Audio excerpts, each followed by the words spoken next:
normally I'm not one to like get pushed back too easy, about things like that. But considering who these individuals were, it really made me question it. Right. And so I went to my mentor and I'm like, look at this. Like these two individuals, said that this may not be the best option. And he was like, that's why you have to do it. That's why you have to do it, because it's too much work. Right. And so that really helped me to just focus back down and say, okay, I'm going to figure this out. We'll do it.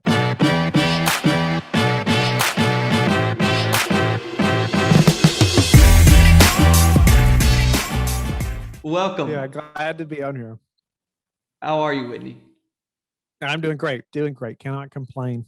Listen, because our time is limited today, man, I want to get it right in. Let me just share a quick bio about Whitney, and then I'm going to let him give the content today. Here's why I asked Whitney to come on the stage, and Whitney's actually going to be speaking at our in-person event in August. Whitney, I hope you don't, I do say this out of love, brother. I think you're an amazing human being. You're one of the most genuine, authentic, kind-hearted people I know.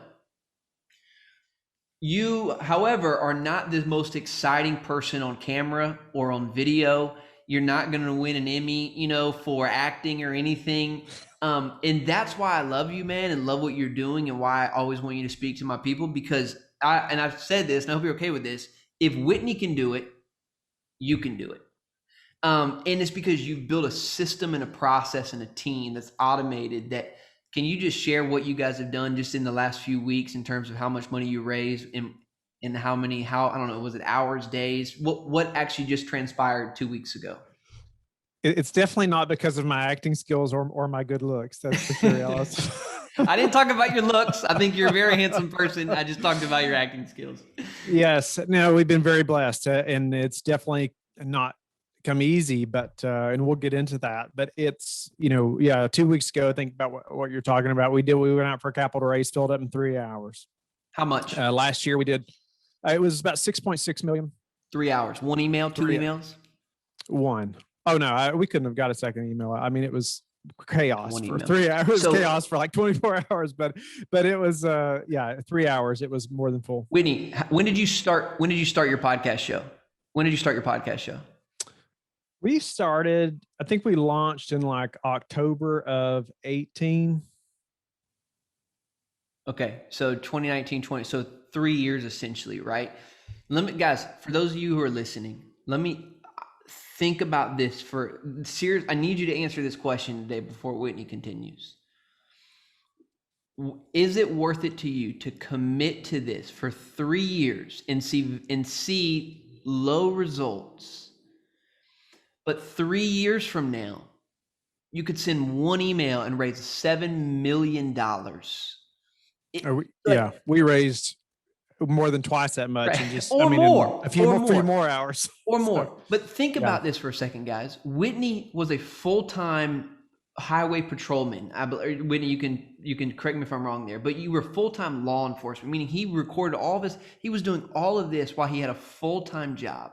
He had kids, a wife, and he would do this one day a week, and he would work his butt off. But he did it for 3 years.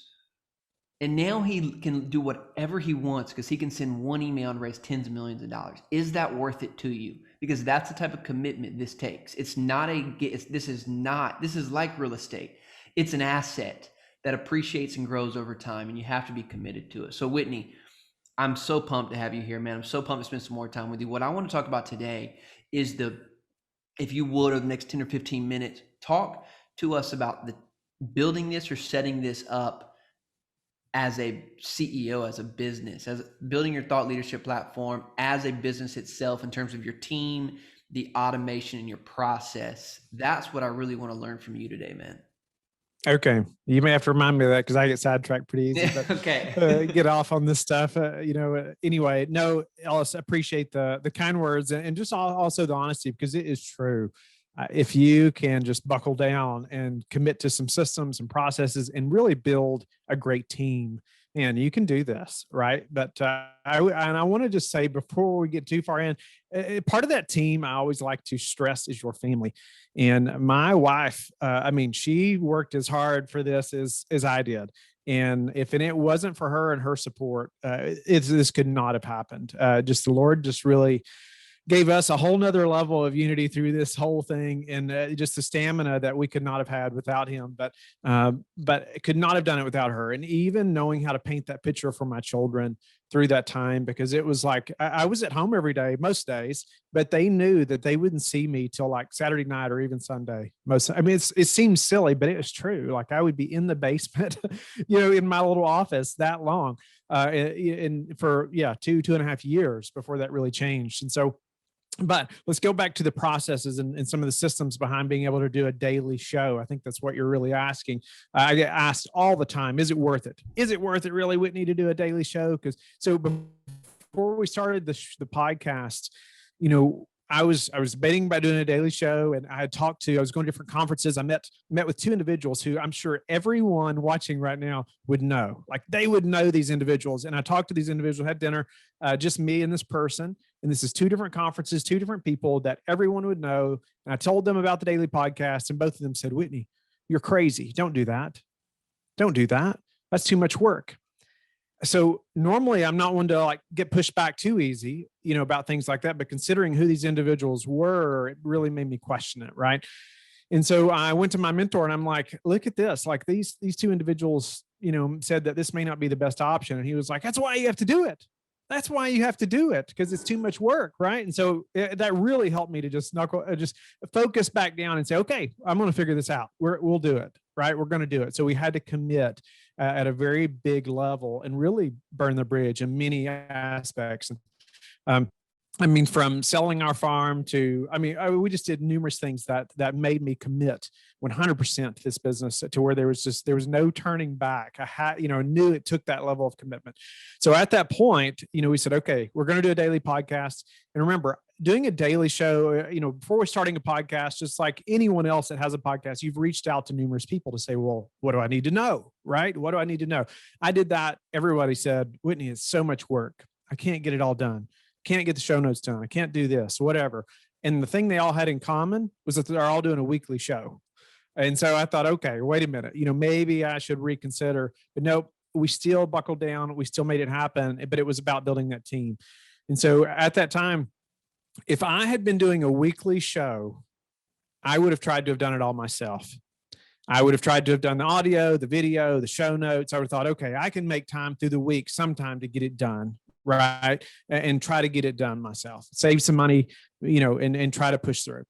However, doing a daily show, I knew that was not an option. And I think that was really a blessing. I really believe that was a blessing, because it pushed me to scale. It pushed me to grow much faster than I would have otherwise. Okay. Because it was not an option for me to do it all myself. So I hired virtual assistants from all over the world. I had to get good at that really fast. I had to learn how to do that very fast. And so, hiring, there's a whole, we could do a whole numerous shows on hiring virtual assistants, but ultimately know what you need that person to do. Is it task specific? Is it an assistant, like an executive assistant? Because that's a totally different hire. But I hired somebody that was really good at editing audio. I hired somebody that was good at show notes. I hired somebody else that's good at video. And then I had somebody else to help me to kind of manage that team. And so, when I would go in and I would record, like that team knew, and one of them was responsible for just finding guests. Because you can imagine finding 30 guests, especially when your show is new, it's very difficult. Like nobody knows who you are. Nobody's who wants to be on your show if you don't have any kind of following, no downloads to say, hey, I've got this many thousands of downloads. So a lot of people will say, I'll give you some time and then I'll be on at another time. But so it's difficult. So there was somebody that was finding guests. That was almost their whole task was to find guests. But what it did, though, they knew that all they had to do, the biggest thing that person had to do was fill my schedule on my recording days. Right. So like Ellis said, I had 2 days off a month, or every other Monday. I was a federal agent at that time. And I worked, I was at a 3-day weekend every other weekend. And that Monday, my team knew that I had 15 spots for interviews, and they needed to fill every one of them, if at all possible, at least 12. Right. And it was difficult. It was difficult to get that many at once. But I knew, like, we called it a marathon day. My wife knew it as well, Chelsea. Like, we called it a marathon day because not only would I do at least 10 or 12 interviews. I mean, it's nonstop. It's back to back to back. I stand behind the desk all day long. It's just hard as I can go. And then, but I would also take investor calls. I would also be interviewed on other podcasts. I just knew that that's the way it had to be. And I really think you have to go into it knowing that it's not, don't focus on how much work it's going to be. Like, it was just like, if that's what it takes, then let's just get it started. Right. Let's get it started. And then we committed. Right. And so my team knew that we had to book that many shows. And then I would get home in the afternoons as well. And I would have interviews. I would have 3 to 4 interviews most afternoons, or at least 2 more afternoons a week at times. And then investor calls or emails. I would even take investor calls from 5 to 7 a.m. I would leave that time block open at that time. I don't now. But, for investors, believe it or not, there's some that will schedule calls during that time. And so it's the mindset. And I know we all hear that. And I heard it when I was first getting into this business. And I thought, I don't want to hear about that stuff. So important. It's the most important thing. It's like, what's it going to take? How committed are you? So we built that team. Right. And obviously there's some road bumps there, but we started to automate that process as much as we possibly could, obviously, because we're doing so many. It's very different than 4 a month, right? Versus 30 a month, or even sometimes 40. I think last September I did like 78 interviews in 1 month. And so could not do that without just an amazing team, right, that has those processes in place. But now people can apply on the show, on the website to be a guest, and then our team knows exactly what to do. But they receive updates and emails and things that's telling them exactly what I need to know to be a good guest on the show. And now we've done over 1,000 interviews and just continued to hone and hone and hone. We're actually in the process of making big changes now, even after 1,000 interviews, to make it a lot better. So Whitney, wow. There's so much there, man. Like the sacrifice, by the way, that you had to make to spend your 1 day off every 3 weeks to commit to accomplishing your dream. Unbelievable. That right there is so motivating to me.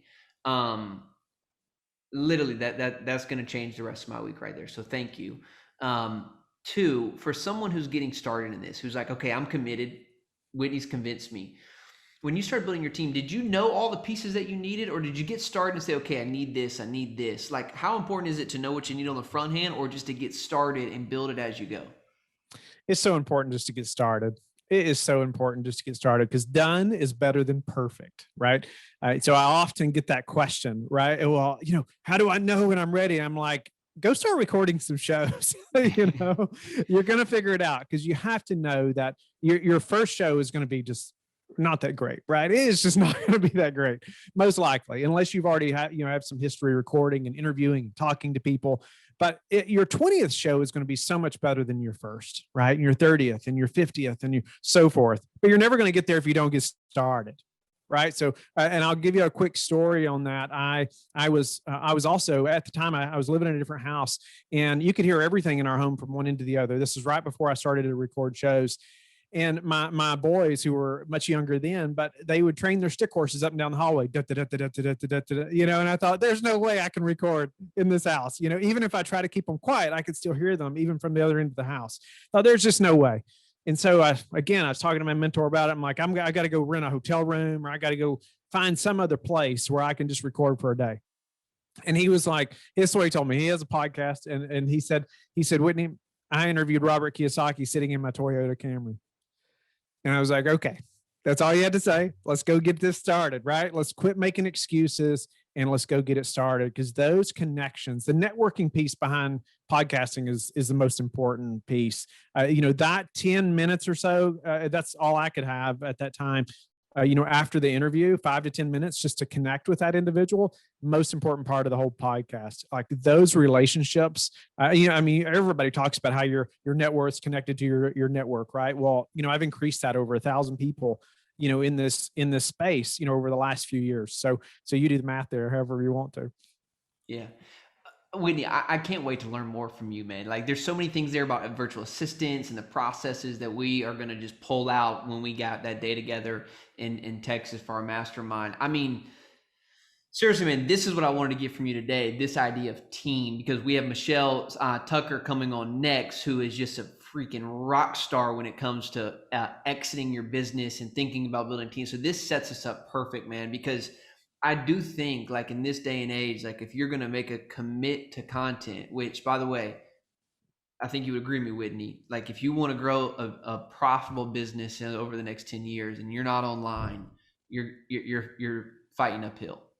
Yeah, no doubt about it. You can't be competitive if you're not online and if you're not producing a ton of content. Yeah. Todd asked how much is enough content? And until people say you are literally and no one's ever said it to me, by the way, and there's no way you produce more than Whitney, you produce more than me. Has anyone ever said, Whitney, you produce too much? Has anyone ever like said, you're so annoying, Whitney, stop making content?